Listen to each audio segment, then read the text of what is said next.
I'll be honest guys, I do not feel like filming today. Energy is low. These late evenings, early mornings are kicking my ass. Just lack of sleep, bruh. It's funny, when you become a personal trainer, you get used to the early mornings because you're up training before people go to work.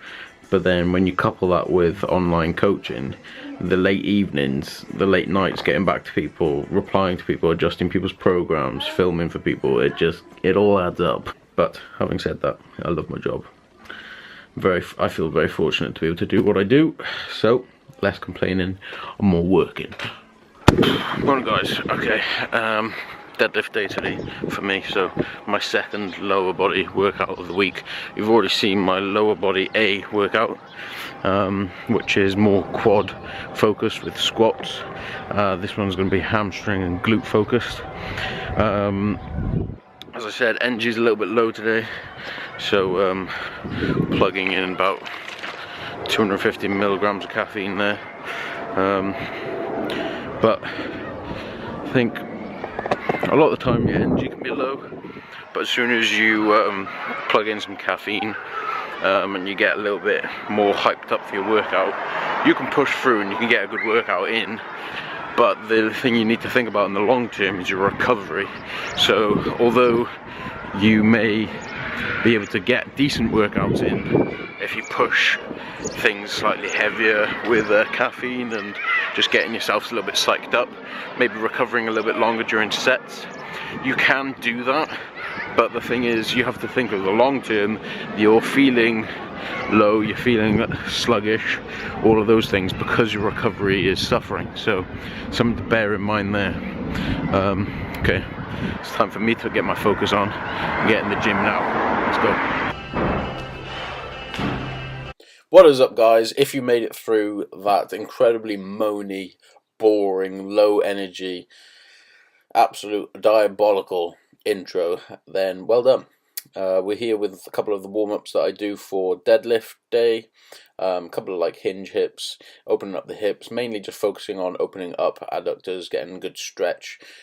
Also warm up with the bar as well. I think it's just good to get some beforehand motor pathways going on the movements.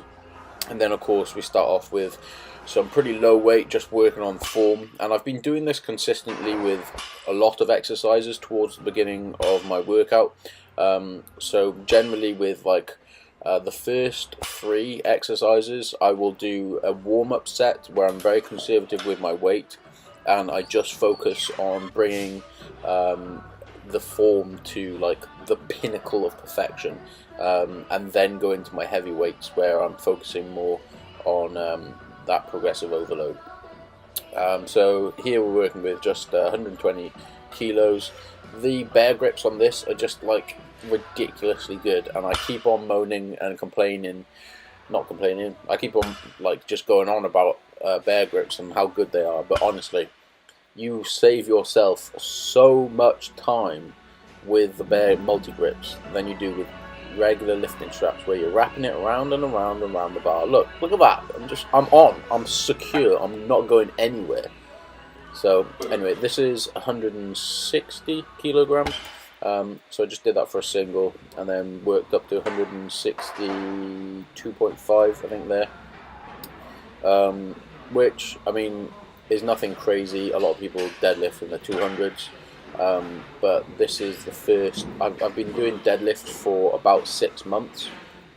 Before then, I wasn't really doing deadlifts consistently. So I'm fairly happy with the progression that I've made on it. I still think there's quite a lot of work to do in form.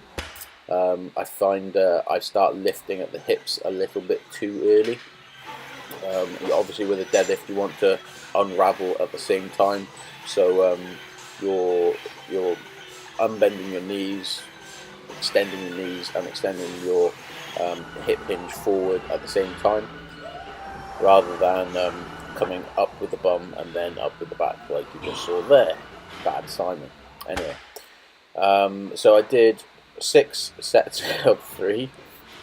This is my overreaching week, so all my sets are very high. it's just how I've structured my program for myself. But and I swear my jaw like just clicked. Yeah, have you ever had that where you're like pushing so hard and you like just click your jaw? Oh, it didn't feel nice at all. Anyway, so this is the lazy boy way of getting the bar back into the rack when you just don't fully take off all your weights, but it works, so give it a go. Now we've moved on to Romanian deadlifts.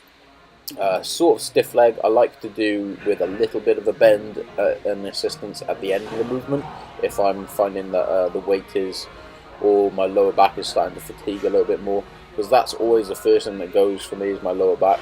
I've had lower back issues in the past, which is why you'll notice I literally always wear a belt on the majority of my exercises, but I find that it just allows my abdominals to be able to push against something, which gives me a bit of a better belt. You know, you have your abdominal belt that goes around your core.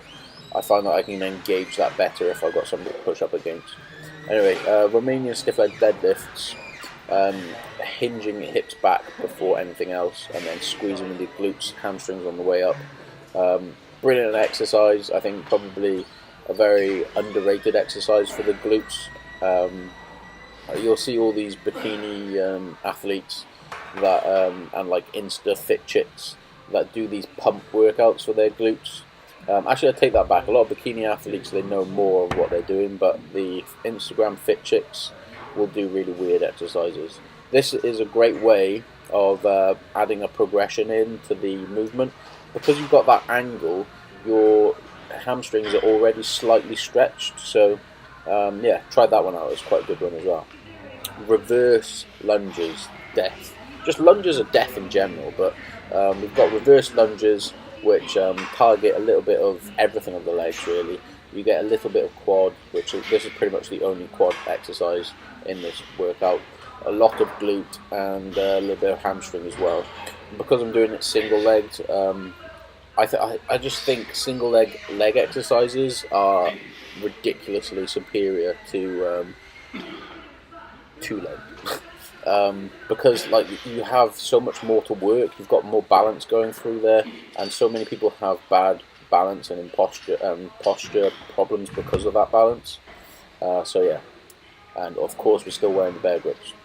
One thing I was just about to talk about, the Instagram fit chicks that do these stupid booty workouts where they'll do like 1,000 donkey kicks and then they'll jump on a cable and do 1,000 leg lateral raises. They have their place, those little exercises, but those are like the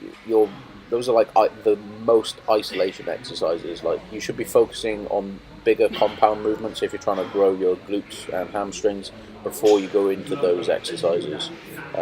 Certainly leave those towards the end of your workout if you are going to be doing those.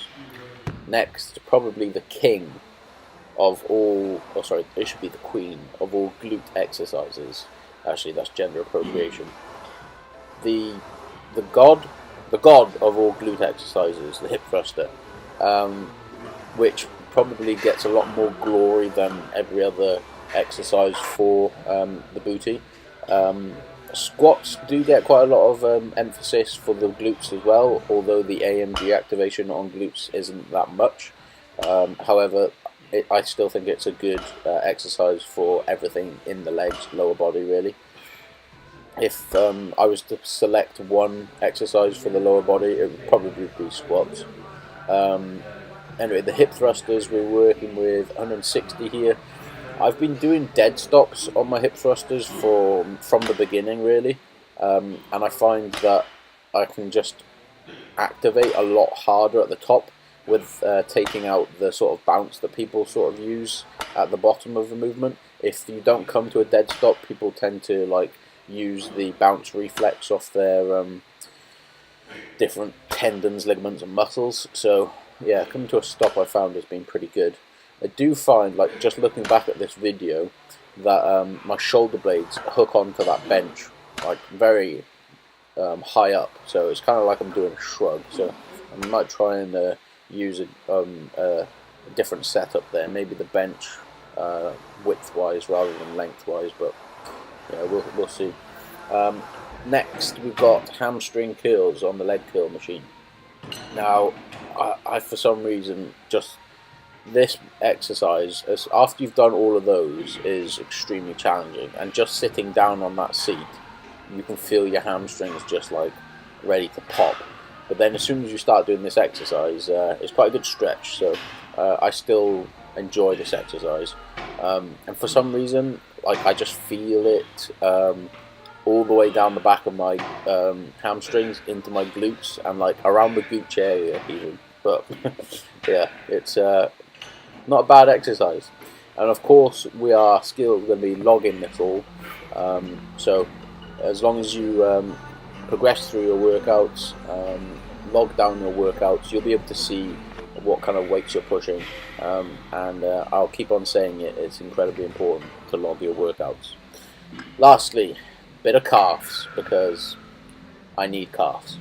My calves are still incredibly lacking. I feel like I've made a little bit of progress, but nowhere near where they need to be. On this specific machine, loads of people just basically use this as a leg press, and I watch them like just bending their knees and pressing with their knees. And that's just not what you should do. I'm using it a little bit at the end because I'm fatigued, but just a little bit. Lastly, we've got a little physique update, and of course I've got to get that little thumbnail picture, so I had to expose the angles for the BootyGains. It's so easy to make your glutes look stupidly big, especially for one picture. So, I mean, look at that. I do have massive arse, but that's kind of ridiculous, isn't it? Anyway, guys, hope you enjoyed. Next, me. Holy shit. That was a horrible grinder of a workout. Really tough. Which, I mean, it completely makes sense. This is my overreaching week. But I am so ready for my deload next week, my goodness me. Probably correlates pretty well with the fact that I jumped into a mini cut. I'm kind of like hovering around maintenance now, but the fatigue, just my strength, although I've progressed in strength from last block in correlation with this week, which is good, my strength and like energy just wasn't there. So yeah, deload is definitely needed. May up my calories, probably not, seeing as I'm like going on holiday in like a week and a half, but that was a tough one. It's all good though, it's all fun and games. You can complain and bitch and moan about it, but you're putting yourself through it, aren't you? So it was good. It was hard, it was tough, but it was good. Anyway guys, enough of my complaining. I hope you enjoyed the workout. Let me know in the comments below, firstly, if you made it this far, but also let me know what kind of stuff you want to see next. Would you like a kind of full day of eating things? Those videos tend to always do pretty well, especially my channel. I think is pretty much majority people food focused rather than training focused, but I'm hoping to expand that and have a little bit more of the training side of things, or people that are interested in the training side of things. So let me know what you'd like next, and as always, have a good one. Love you very much. Take it easy. Peace.